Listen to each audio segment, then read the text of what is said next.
Assalamualaikum warahmatullahi wabarakatuh. Selamat sore semuanya ya. Terima kasih sudah hadir. Senang sekali kita masih bisa jumpa di sini ya. Hari ini kita akan melanjutkan ya belajar tentang Basic NLP. Nggak kerasa udah 14 bulan kita ya. Basic NLP 14 di mana diadakan setiap hari Sabtu akhir bulan. Sabtu terakhir atau Sabtu 2 minggu sebelum terakhir. Ya, kali ini kita akan belajar tentang bagaimana sih memperluas peta pikiran kita ya, expanding our map in mind. Ya, apa itu peta pikiran? Nanti akan kita belajar ya. Perkenalkan, nama saya Ari, saya sebagai master coach di sini. Nah, ini kelas-kelas saya zaman sebelum pandemi ya. Insya Allah pandemi berlalu dan kita bisa mengadakan lagi ya. Tapi ada plus minusnya ya. Prakteknya bisa enak langsung, tapi kalau minusnya ya yang dari luar kota agak sulit untuk bergabung ya. Jadi saya yang keluar gitu. Oke, kita sudah ada di sini ya, jadwal kita ada di kanan bawah ya, Basic NLP 14. Besok kita akan belajar Ericksonian hipnosis ya. Lanjutan dari minggu lalu tentang tradisional hipnosis ya. 2 minggu yang lalu, kemudian minggu depannya adalah waking hypnosisnya. Jadi Ericksonian hypnosis ini besok elegan ya, bagaimana hipnosis itu elegan. Jadi bercakap-cakap tapi masuk ya. Jadi menggunakan bahasa-bahasa alamiah seperti itu. Jadi tidak ada yang melalui. Jadi sebenarnya udah digunakan untuk iklan dan sebagainya. Jadi itu Ericksonian. Jadi menghipnosis secara sadar ya, seperti TV seperti itu.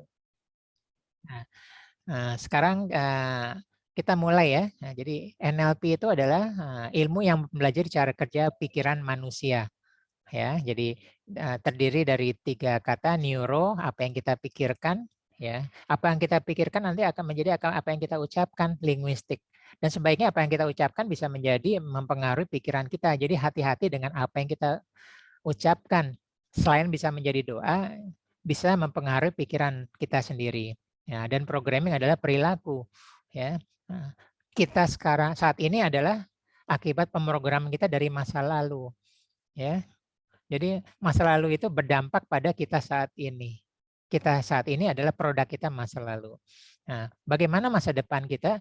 Kita bikin, kita program dari sekarang.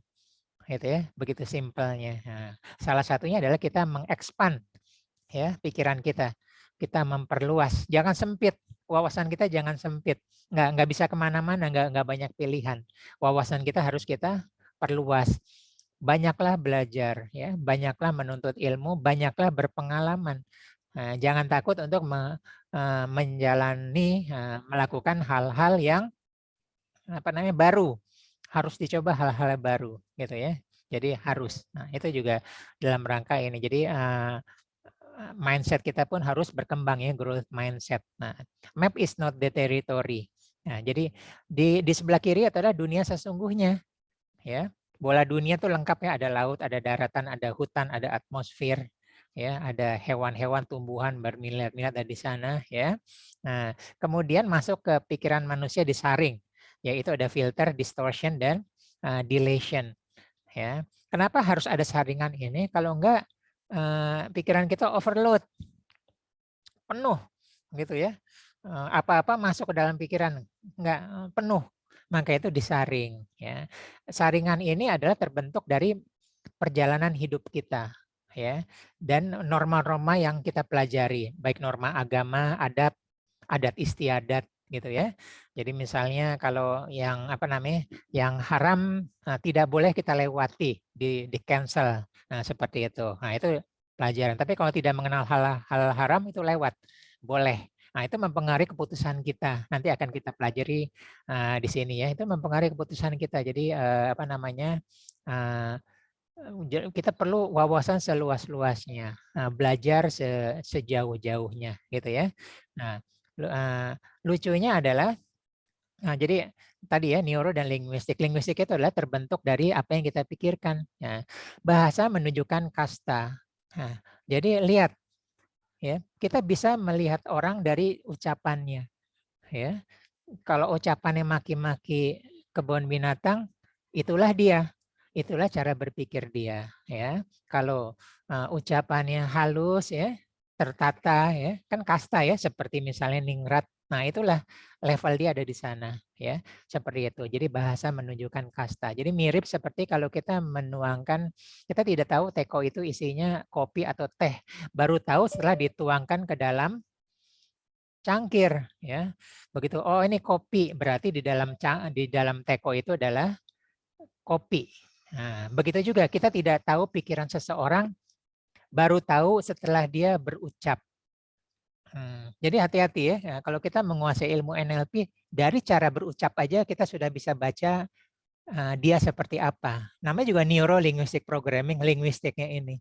Jadi linguistiknya ini meliputi sepertiga. Besok kita belajar ya, besok tentang Ericksonian hipnoterapi. Jadi banyak tentang linguistik. Gitu lah. Kalau kemarin kita belajar hipnoterapi tentang induksinya, bagaimana pendalamannya, besok tentang linguistiknya.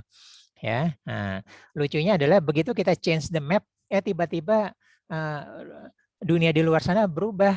Nah, kita nanti akan belajar ya, walaupun kita pernah belajar juga dengan teknik frame ya, reframe. Masih ingat ya, merubah sudut pandang.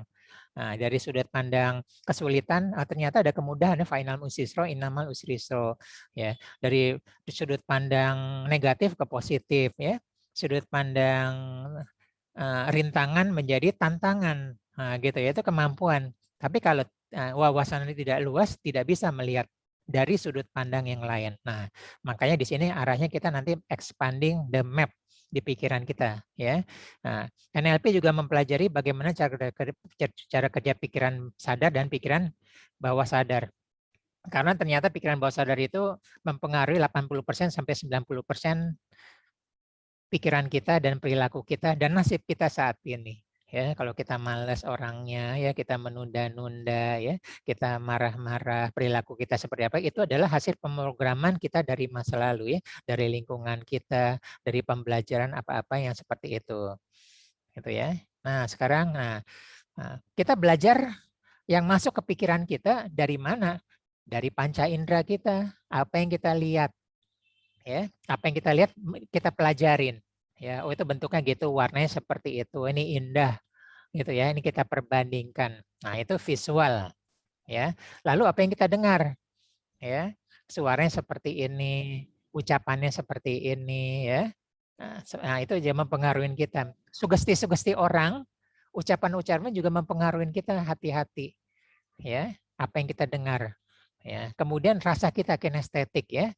Nah, kinestetik bisa dalam arti sesungguhnya kita menyentuh ya, ini kasar, halus ya, atau kemudian bisa juga kinestetik dalam hal rasa ya, sedih, marah, kecewa, cinta, bahagia, bersyukur. Nah, itu juga bagian kinestetik. Ya, itu adalah input-input. Jadi kita merasakan rasa cinta dari ibu kita.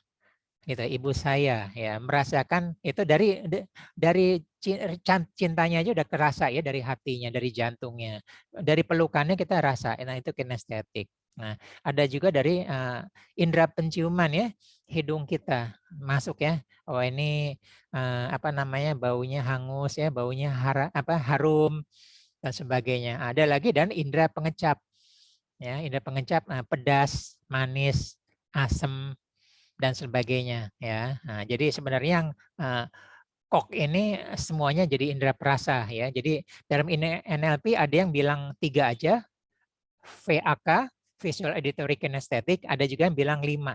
Jadi kinestetik dipecah lagi jadi kinestetik, olfactory dan gustatory. Nah, nggak apa-apa, sama aja ya. Yang penting indera perasa. Gitu ya. Nah, ini adalah yang mempengaruhi hidup kita. Apa yang kita lihat, apa yang kita dengar, apa yang dirasakan ya. Nah, kita tergantung dari lingkungan. Sekarang ini adalah kehidupan kita maju terus dari kecil sampai sekarang. Nah, itu kita belajar semuanya masuk ke memori kita. Semuanya masuk. Nah, itu menjadikan kita saat ini. Gitu ya. Kita saat ini. Bagaimana juga kita mengembangkan kita masa mendatang ya. Oke, kita mulai dari titik nol. Ya. Manusia terlahir putih bersih. Tidak punya ilmu pengetahuan sama sekali. Tidak punya sama sekali. Ya, sebenarnya lebih tepatnya bukan lahir, tapi sejak dalam kandungan. Ya, hati-hati ya. Jabang bayi di dalam kandungan sudah merasakan apa yang ibunya rasakan. Sedih, marah, bahagia, bersyukur, dan bisa mendengar suara-suara di luar sana. Ya, bisa mendengar.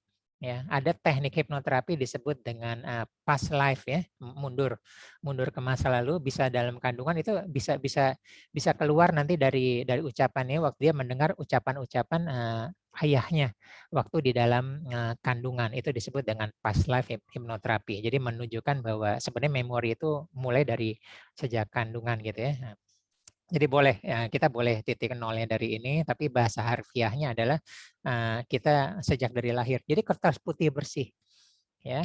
Anak kita awalnya dari putih bersih. Agama juga bilang begitu kan ya.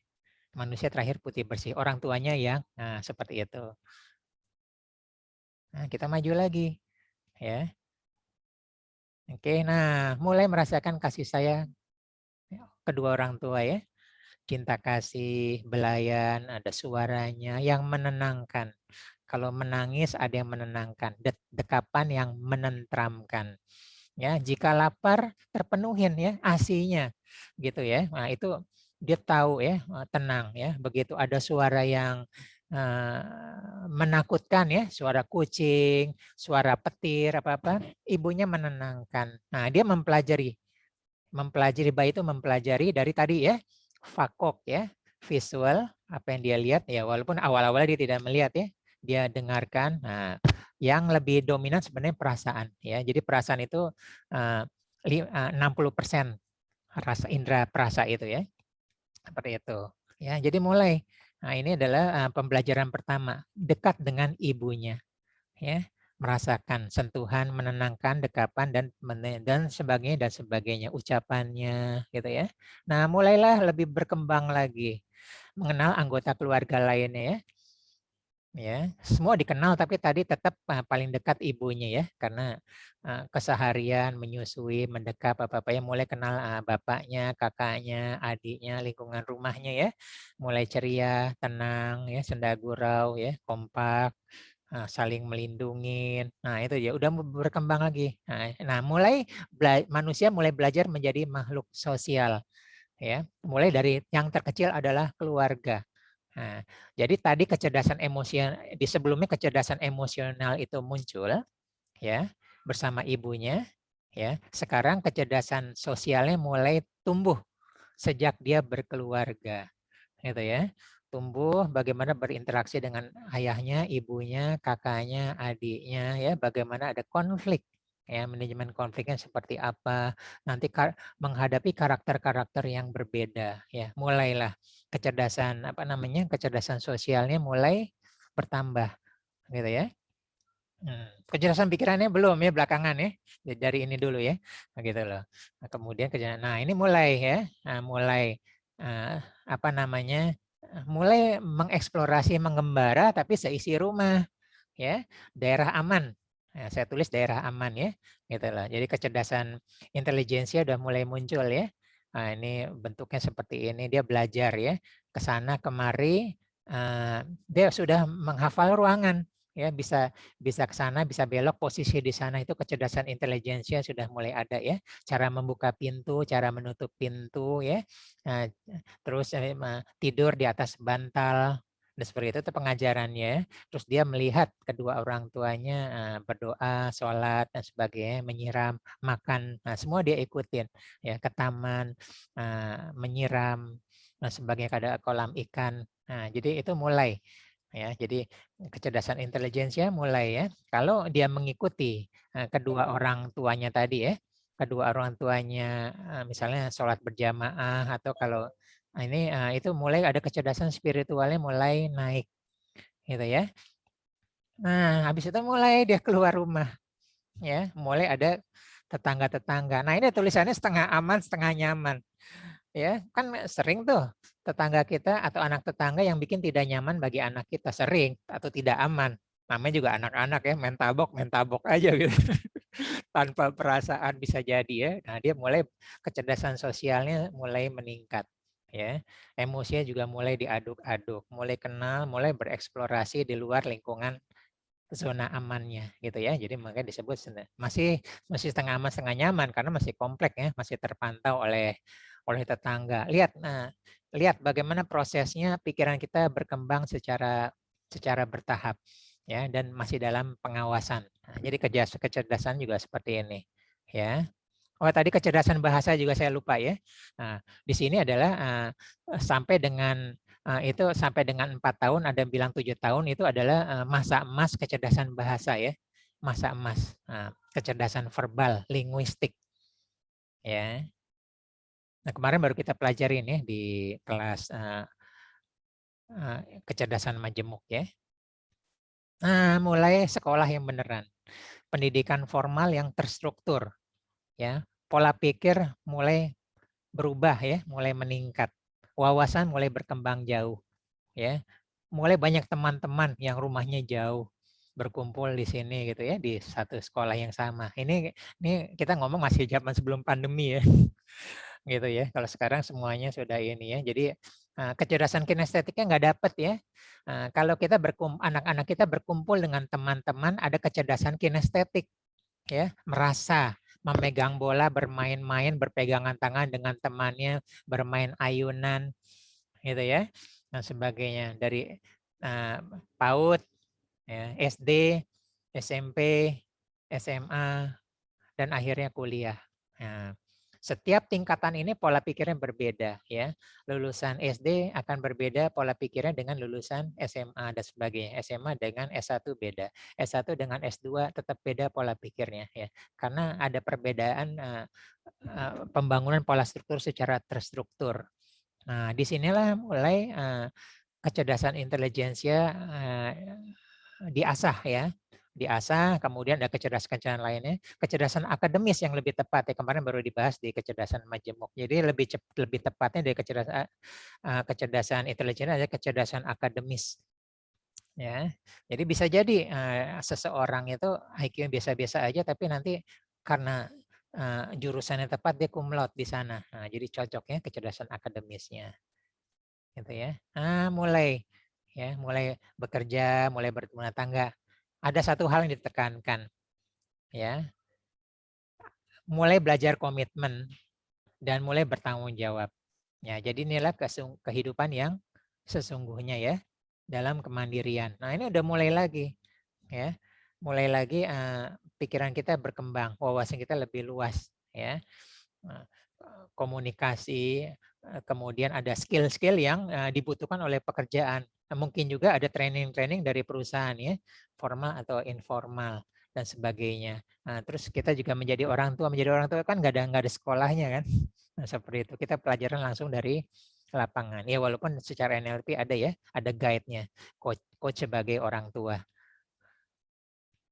Terus naik. Nah, akan berbeda lagi kalau orang itu hobi traveling.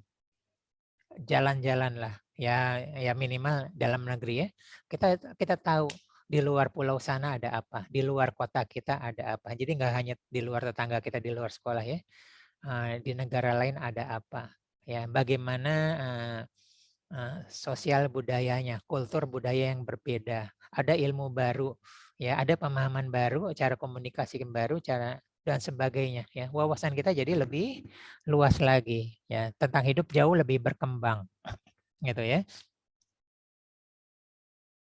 Nah, ini dia. Kita kembali lagi. Map is not the territory. Ya, nah.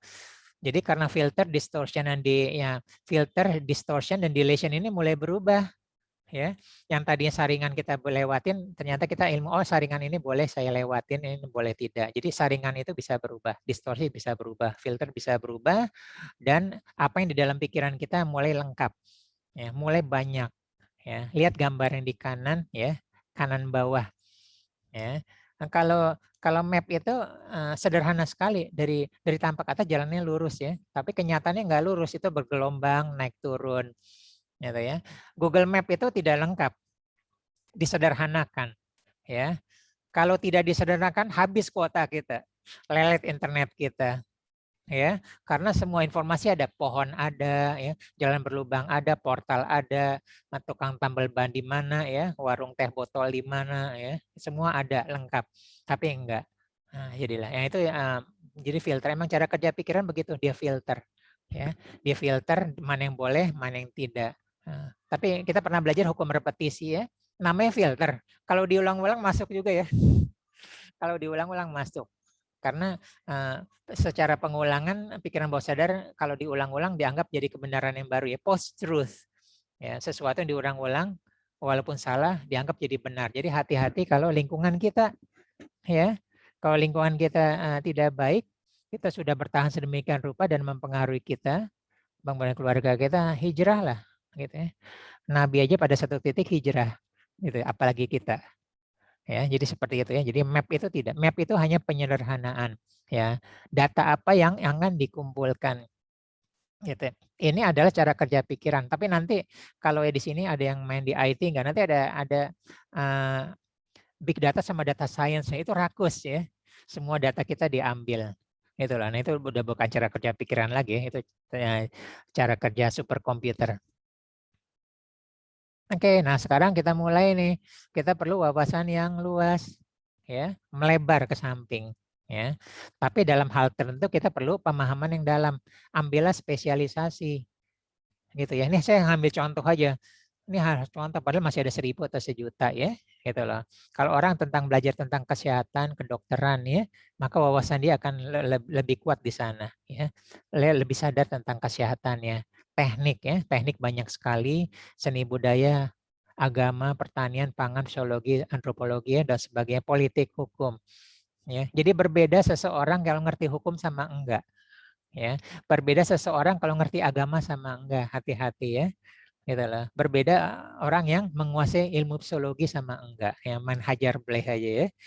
Orang yang pengetahuan umumnya luas, beda. Orang yang punya kemampuan teknik beda, ya. Di rumah apa-apa kita udah sebagian besar kita udah bisa menyelesaikan sendiri, ya. Kerajinan permasalahan teknis di rumah. Nah, kemudian juga wawasan tentang wirausaha, ekonomi, ya. Manajemen keuangan, networking, ya, public speaking, pengajar, NLP, kuliner, wisata, dan eksplorasi alam. Ya, jadi kita seluas-luaslah kita belajar bereksplorasi. Nah, belajarlah ilmu-ilmu yang di luar ilmu kita, ya, karena biar bagaimanapun nanti dibutuhkan, ya. Biar bagaimanapun orang benci matematika harus hitung-hitung uang, ya. Kalau nggak kembali nggak bisa ngitung dong, gitu ya. Nanti bisnis juga ada pembukuan sederhana, ya. Masuk keluar, ya, saldo akhir, saldo berjalan berapa dan sebagainya harus ada. Jadi harus, ya, kita harus berinvestasi pada ilmu, ya, ilmu dan aplikasi juga, ya. Nah, kadang kebanyakan pemahaman itu baru dapat setelah kita aplikasikan. Jadi saya banyak pelajaran SMA atau kuliah yang saya baru paham 20 atau 30 tahun kemudian. Saya flashback ke belakang, oh ini toh maksudnya pelajaran saya, gitu ya. Nah, penting juga kita punya kecerdasan ini yang 7 dan 9 ini, ya. Ya, intelektual, emosional, ya, spiritual, kesehatan, gitu ya. Nah, ini mempengaruhi wawasan kita, ya. Jadi ada orang yang lemah di kecerdasan kesehatan, ada, ya. Nah, secara intelektual dia tahu bahwa rokok itu berbahaya, menyebabkan kanker, ya. Kemudian paru-paru, kanker paru-paru dan sebagainya, tekanan darah, pembekuan darah. Tapi karena kecerdasan kesehatannya kurang baik, dia tetap ngerokok. Nah, itu ada. Jadi kalau kita bisa seperti ini kita makin bagus. Termasuk kecerdasan bertahan hidup, ya. Jadi kecerdasan bertahan hidup yang sudah belajar ada 3, ya. Untuk beradaptasi, ya, untuk grit, dan satu lagi untuk adversity, ya, adaptation, adversity, dan grit. Nah, kemudian ada lagi kecerdasan majemuk. Nah, ini dicetuskan oleh Gardner, ya. Nah, ini tadi nih yang anak bayi tadi, ya. Nah, dia sudah mulai dari nomor 4, ya, kinestetik, merasakan, ya, baru lahir atau dalam kandungan merasakan, ya. Habis itu mulai berkomunikasi sama keluarganya, mulai muncul kecerdasan verbal, Ya, golden age itu anak-anak bisa ngikut bahasa ibunya luar biasa ya. Bisa belajar grammarnya ya. Dalam 1 tahun sampai 4 tahun bisa langsung ikut bahasa ibunya. Gitu. Jadi kita tergantung kecil kita ada di mana ikut ibunya gitu ya.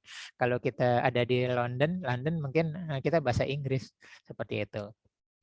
Logis matematika, musikal dan sebagai interpersonal, ya naturalis dan eksistensial ya. Eksistensial itu spiritual atau filsafat ya.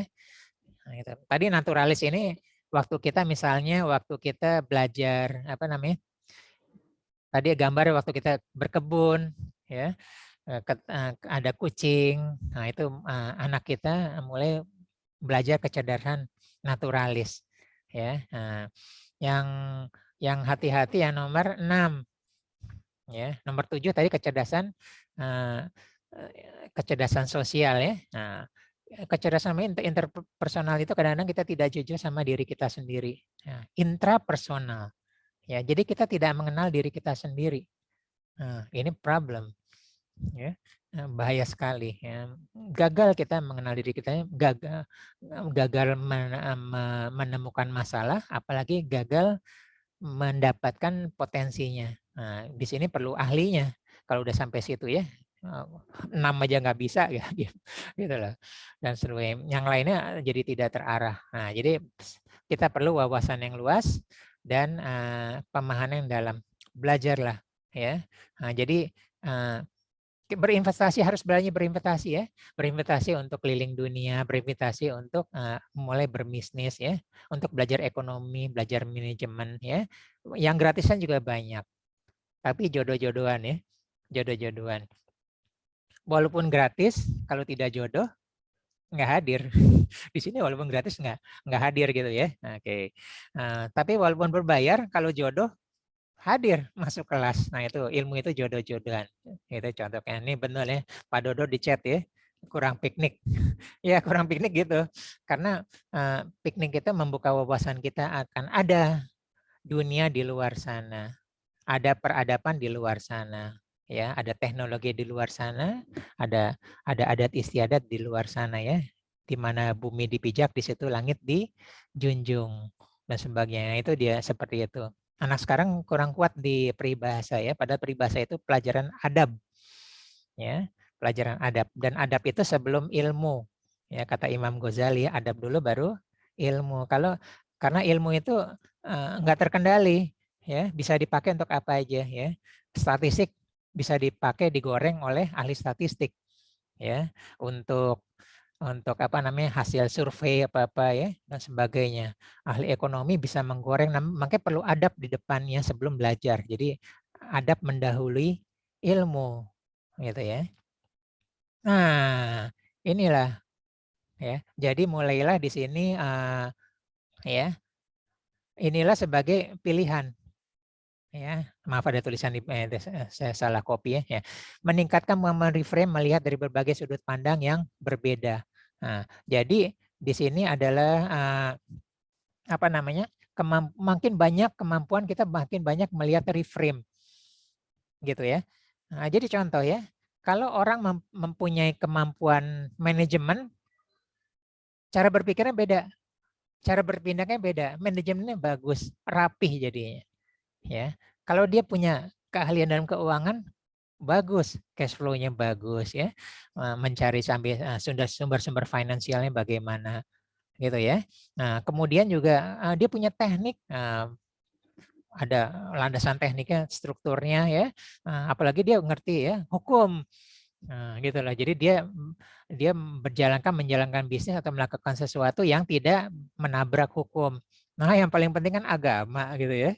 Kita mengenal siapa Tuhan kita, dia maha melihat kita dan sebagainya.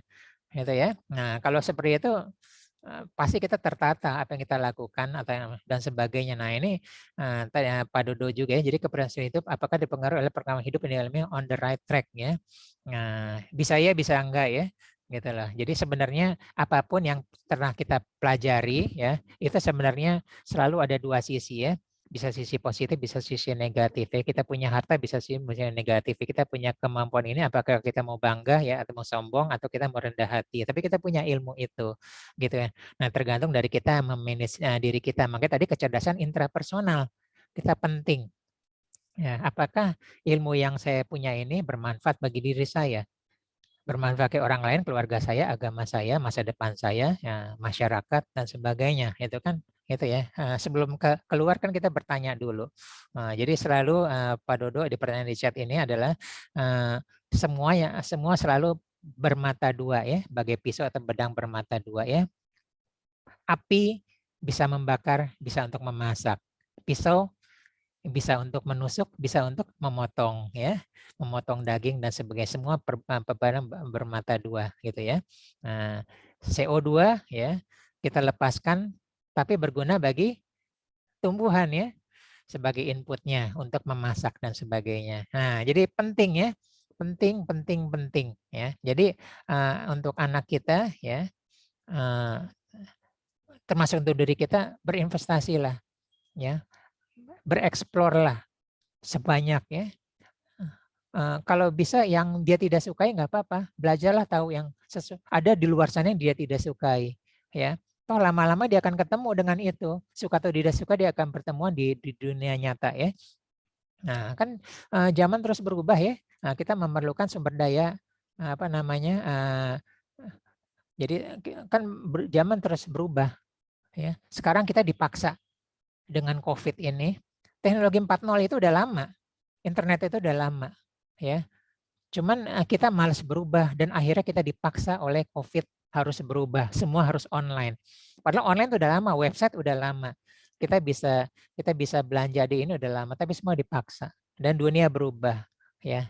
Ya, baru kemarin KNLP ya. Basic KNLP 13 kita tentang belajar firewalk ya. Nah, kita belajar berani melewati sesuatu yang kita tidak sukai. Nah, ini ada hubungannya dengan sekarang ya.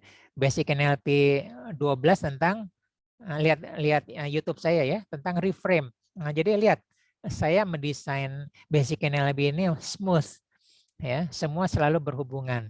Itu yang baru ikut coba lihat ya dari Basic NLP 1, 2, 3. Lihat ya perkembangannya. Nah, sekarang kita sudah memberdayakan pikiran kita ya. Contoh gambar paling kiri ya. Kita punya sumber daya ya. Sumber daya yang kita mungkin terbatas, kita terpaksa. Kita punya pilihan harus ya. Transformasi atau mati. Change or die, transform or die ya, harus berubah ya, harus berubah atau kita belajar hal sesuatu yang lain ya, belajar NLP di sini ya, belajar keuangan di tempat lain, belajar marketing digital di tempat lain ya, cari-cari di mana supplier yang murah. Nah, kita habis itu nanti kita dapat di zona nyaman yang baru dengan sumber daya yang baru gitu ya. Terus dunia berubah nanti dipaksa ya. 2025 yang udah anaknya sudah ikut, putra-putra sudah ikut grow coaching for students sudah tahu ya bahwa 2025 akan teknologi 5.0, 2030 teknologi 6. Nah, itu ancaman. Kita nggak bisa seperti ini. Nah, kita harus mempersiapkan sumber daya kita sekarang ya. Teknologi kita harusnya. Dulu saya belajar marketing udah nggak kepake sekarang karena sekarang marketing digital udah nggak kepake, jadi banyak yang ilmu-ilmu yang sudah usang gitu ya. Jadi sumber daya perluaslah sumber daya karena kalau sumber daya makin luas makin banyak pilihan ya gitu lah. Ini contoh ya. Nah, contoh kecerdasan majemuk ya, jadi belajarlah sebanyak mungkin ya. Berinvestasi kalau bisa kita belajar ya dari YouTube yang gratisnya juga apa ilmu-ilmu yang beda sama sekali ya, pendapat orang ngajarin apa ya, karena membaca buku atau mencari informasi secara pengalaman sebanyak bangun pertemanan ya, tabungan emosi ya. Ada yang belum tahu ya, tabungan emosi itu adalah apa yang kita tanamkan, emosi apa yang kita tanamkan ke orang lain, itu disebut dengan tabungan emosi ya. Orang lain tahu kita pemarah, udah selesai ya. Pembenci, ngomongnya nyinyir, selesai kita dengan dia. Gitu. Dia kalau dia berhubungan dengan saya kalau terpaksa, itu disebut dengan tabungan emosi ya. Berbaik-baiklah, bersantun-santunlah dengan orang lain, bekerja sama dengan baik ya. berilah, ciptakan, hasilkan hasil kerjasama yang baik. Dia akan terkesan dengan kerjasama kita. Gitu ya, itu tabungan emosi. Kapan-kapan mungkin 10-20 tahun kemudian ada suatu bisnis dan dia pertama kali ingat kepada kita. Nah, itu disebut dengan tabungan emosi ya. Kita berinvestasi tidak hanya uang, tidak hanya pengalaman apa, tabungan emosi. Nah, ini kecerdasan emosional ya. Bagaimana kita memahami diri kita intrapersonal, bagaimana kita memahami orang lain, ya, kecerdasan sosial, dan bagaimana yang kita mau seperti apa di hati, di pikiran, dirasa orang lain. Itu tabungan emosi. Ingin kesan. Termasuk kalau kita nanti meninggal ya, ingin dikenang sebagai apa saat kita meninggal. Nah, jadi orang nanti keluar tuh memori yang baik-baik tentang kita. Insya Allah yang keluar baik-baik ya. Nah, itu pastikan tabungan emosi yang baik-baik saja. Nah, oke, kita mulai ke studi kasus ya. Oke. Nah, contoh. Jadi sebenarnya kita memerlukan keahlian majemuk ya. Tadi ya, keahlian verbal, linguistik ya, ke kinestetik, musikal ya, dan sebagainya. Karena apa? Ini contoh online ya, toko online. Tahu nggak Bapak-bapak, Ibu-ibu? Ya, banyak di kita ini yang udah sukses jual toko online, dia cuma sendiri loh. Minimal 2 ada asisten ya, mungkin cuma suami atau istrinya atau siapa, kakak atau adiknya. Banyak yang sendiri. Dia menguasai semuanya. Produknya dia bisa cari. Kan dia nggak perlu punya produk kan? Bisa dia cari-cari digital marketingnya udah tahu ya. Kadang-kadang bikin website kalau enggak sudah disediakan oleh marketplace-nya. Dia bisa bikin konten ya, creator ya. Berarti content creator ini adalah kecerdasan verbal ya, manajemen stoknya ya, dia bisa lihat itu arus stoknya, oh ini harus order lagi dan sebagainya. Supply chain management ya, yang pernah belajar manajemen mungkin ya tahu SCM, CRM udah tahu ya. Kalau enggak ya ini aja deh, skip aja. Arus kas, mau nggak mau kita belajar accounting ya. Yang tidak suka matematika mau nggak mau kita belajar akuntansi ya, accounting sederhana. Kita catat semuanya minimal untuk pajak. Nah, seperti itu. Manajemen sumber daya ya. Kalau kita sudah mulai merekrut orang ya, membantu kita ya. Nah, bagaimana kita melayani customer? Nah, kalau bisnisnya kecil ya bisa, tapi kalau bisnisnya besar, kita perlu suatu program atau software disebut dengan CRM. Bagaimana deliver system kita, perpajakan, hukum. Nah, ini bisa satu orang ya, bisa belajar semua atau mulai bagi-bagi ya, mulai berkembang dia mulai bagi-bagi. Ya gitu ya. Jadi bayangkan kalau seseorang tidak punya kemampuan digital, udah tokonya toko offline terus itu.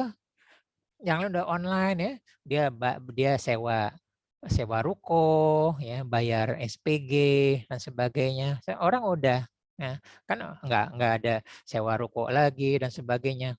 Nah, itu bedanya ya. Kalau wawasannya luas, kemampuannya luas, pembelajarannya luas, ada sesuatu ya. Paling nggak satu yang di dalam. Apakah dia mulai dari accounting?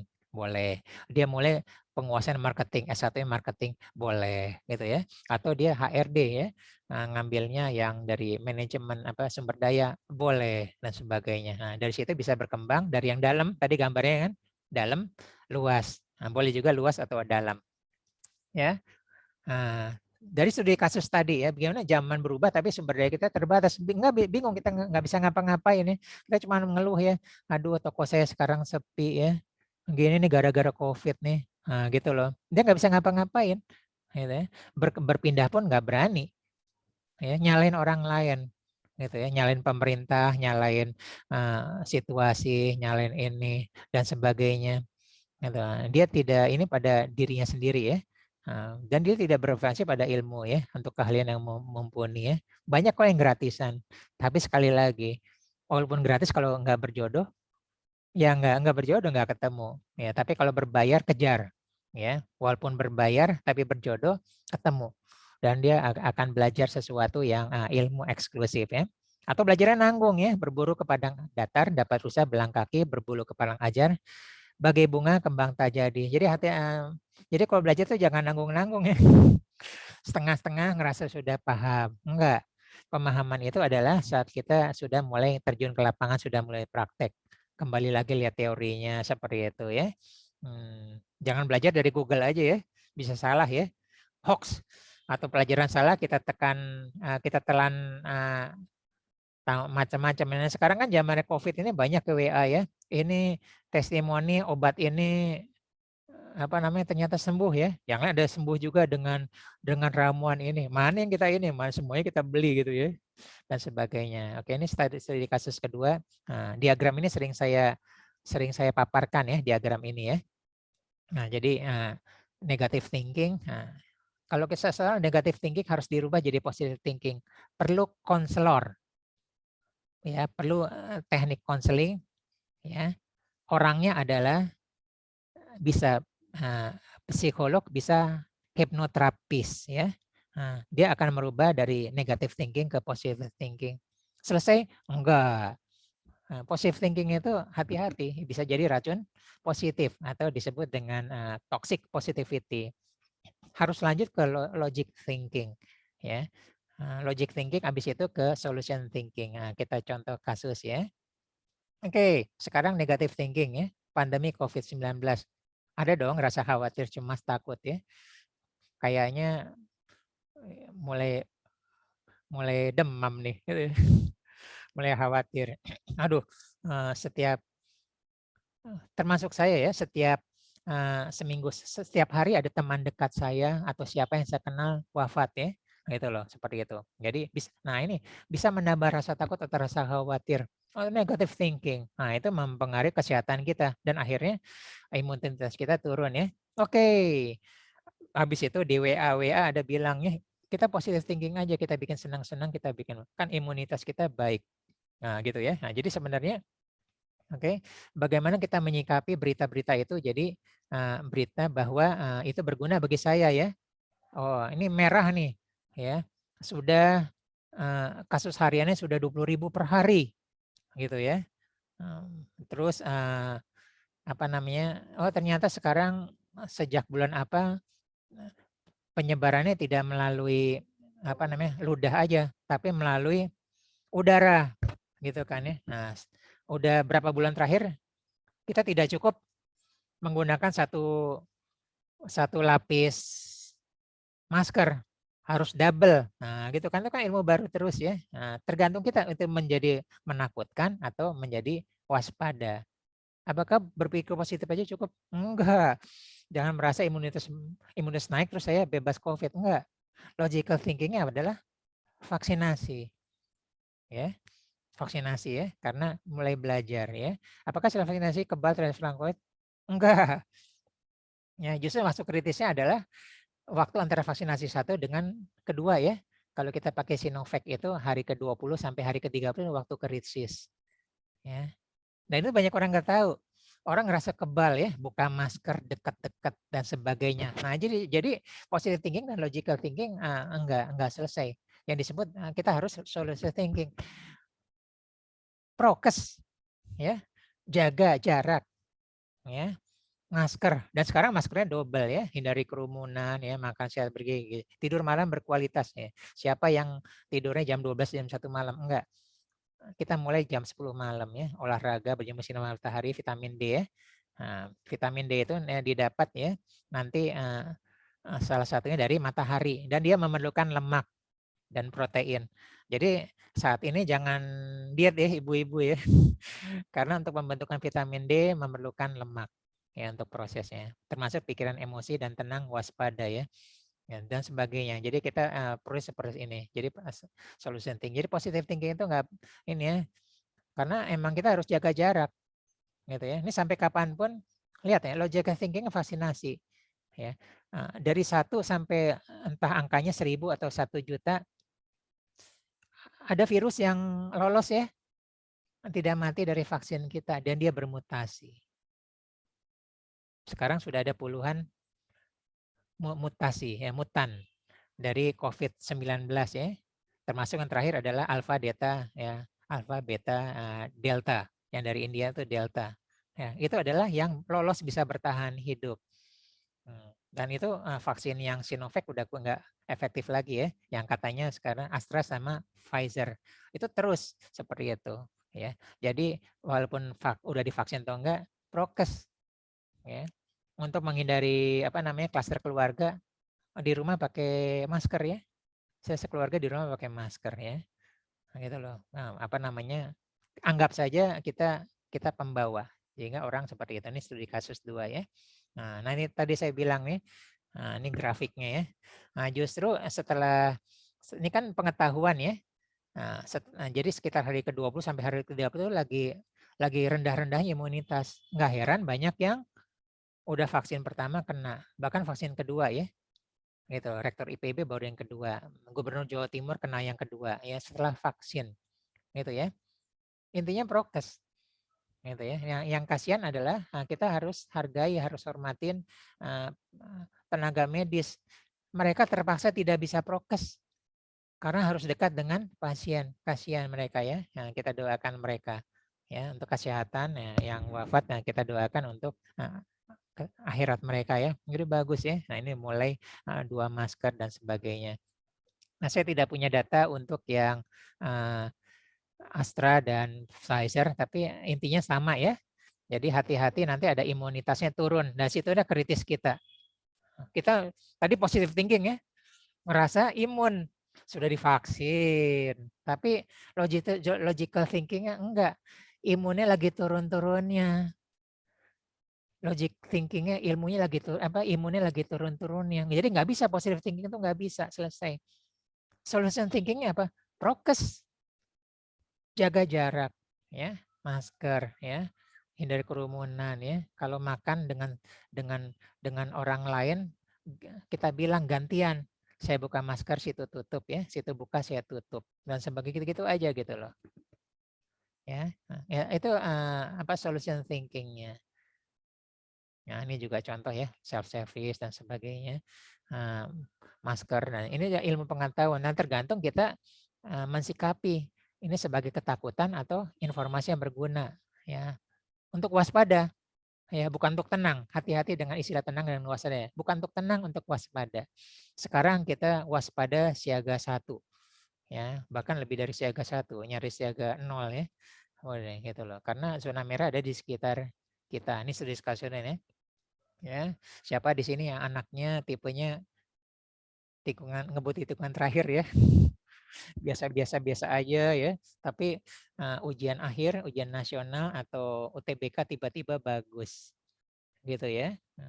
Jadi tipenya beda maraton dengan sprint di tikungan terakhir. Tapi kalau maraton dia bisa menang di awal ya, bisa untung di awal ya. Jadi bisa jalur rapot SNPTN ini belakangan gitu ya. Karena kita menyukai banyak pelajaran atau hanya menyukai 1 atau 2 pelajaran aja. Nah, gitu ya.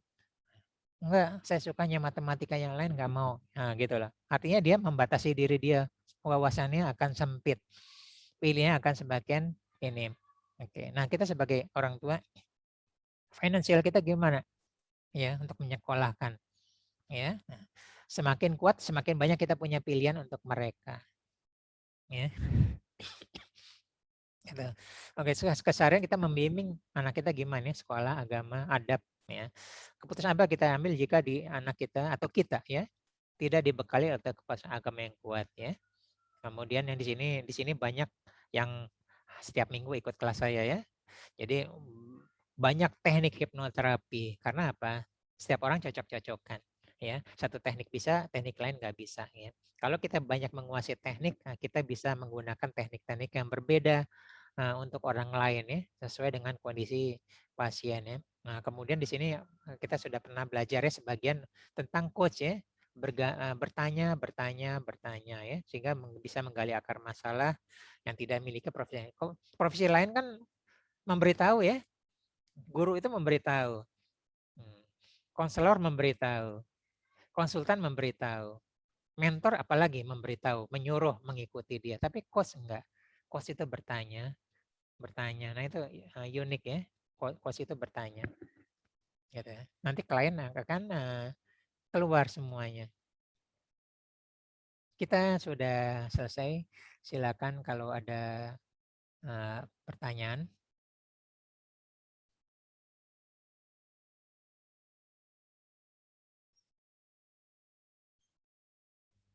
Waktu kita sudah lewat ya, tapi nggak apa-apa.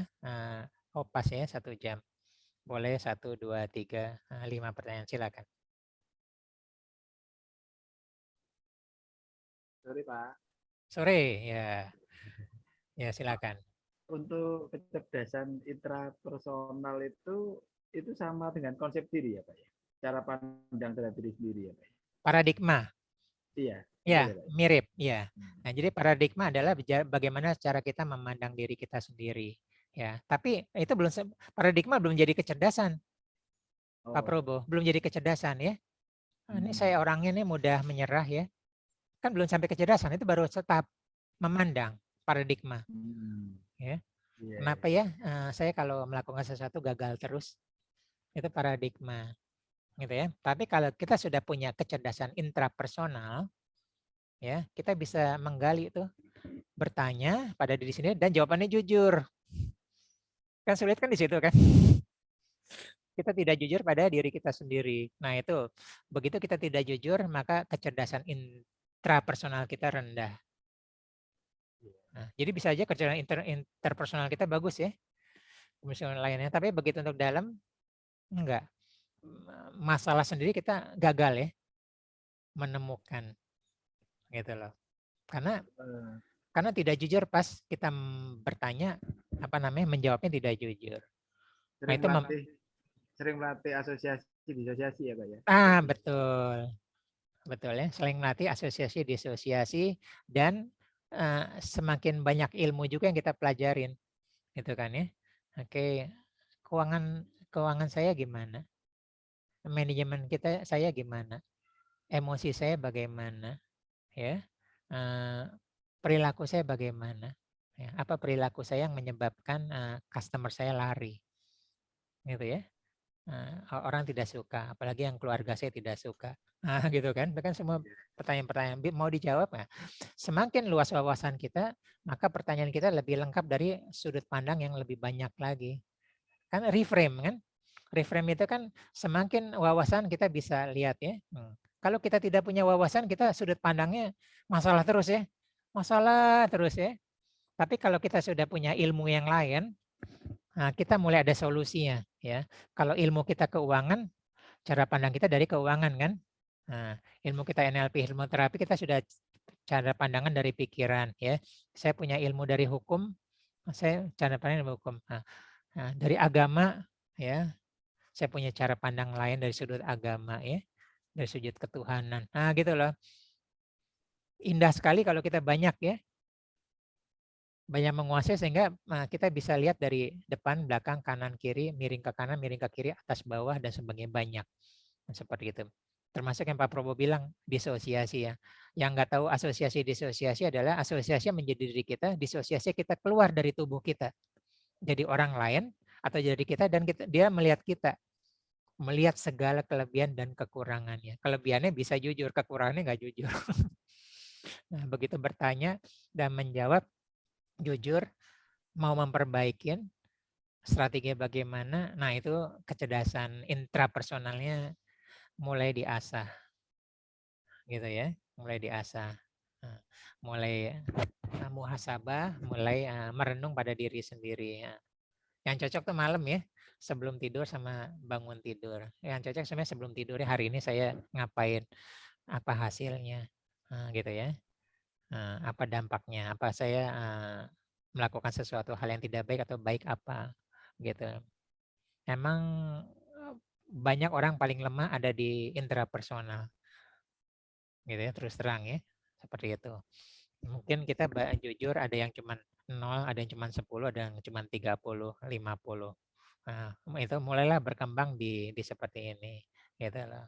Dan ingat, jadilah coach pada diri kita sendiri ya. Pak Prabowo kan udah punya pertanyaan kan ya, apa sih tujuan hidup kita? Ya, sekarang kita ada di mana? Ya, kenapa kita ada di sini? Nah, kita mau kemana? Bagaimana caranya ya? Nah itu kan pertanyaan coaching ya. Pak Prabowo udah belajar ya. Kita mau kemana sih? Kok kita udah bertahun-tahun kita ada di sini aja? Kemana aja? Gitu kan, ngapain aja? Berani kan aja gitu. Gitu. Itu kecerdasan intrapersonal. Ya kira-kira gitu ya Pak Prabowo.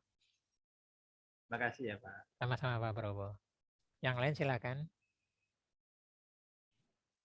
Wah, bagus banget Pak pelajaran hari ini. Cocok Ya, Bu nih Pak. Susan, ya. Syukur ya, Bu Susan hadir lagi ya. Aduh, Udah lama tidak ini. terima kasih Pak. Sama-sama. Jadi kita perlu banyak hal ya, nggak hanya yang bidang yang kita sukai, bidang yang lain, ilmu yang lain, dan sebagainya. Belajar aja dan dipraktekin, gitu ya.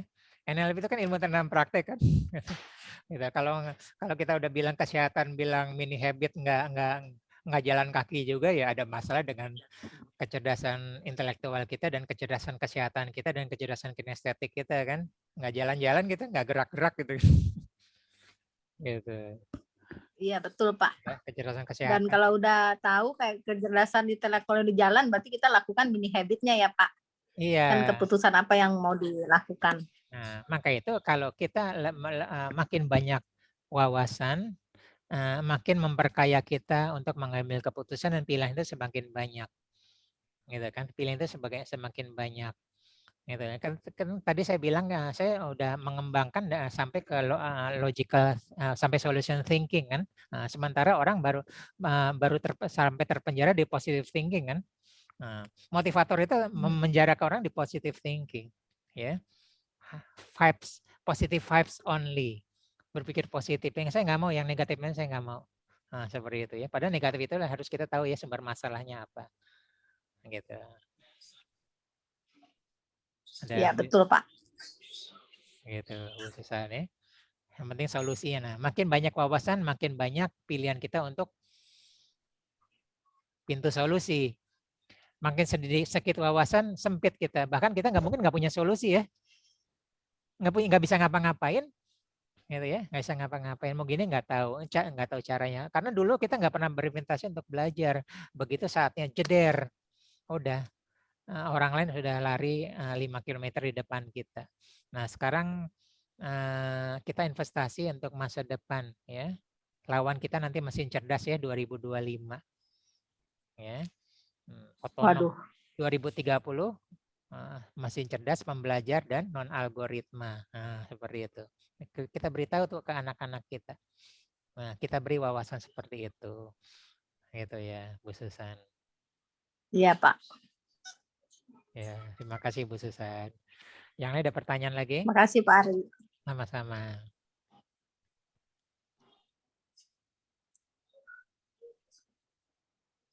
Ada? Oke. Oke, kalau tidak ada, jika berkenan, tolong dibuka kameranya. Berkenan aja kita akan foto sesi ya. Nanti lanjut, kita bisa lanjut diskusi lewat WA Group ya. Yang belum lewat grup nanti kasih tahu saya, nanti saya undang ke WA Group. Oke, kita akan melakukan 3 sesi. Materinya sudah dikirim Pak ya? Oh ya, nanti saya kirim materinya, iya. Oke. Pak Probo sehat, Pak Probo. Sehat, Bu Susan. Ya, amin. Kita juga ya, sehat ya. Ya, sehat. Oke ya, saya ini tiga ini ya, 3 shoot ya. Shoot pertama 1, 2, 3. Oke, shoot kedua 1, 2, 3. Oke, shoot ketiga 1, 2, 3. Oke, terima kasih semuanya. Mohon maaf ada kesalahan ya. Nanti kita bisa lanjut. Nanti saya rekam, saya kirim linknya di YouTube ya. Terima kasih semuanya. Assalamualaikum warahmatullahi wabarakatuh. Ya, silakan. Terima kasih. Terima kasih. Sehat terus ya Bu Sri. Ya. Sama-sama Bu Susan. Ya, izin saya tutup ya. Bu Ani.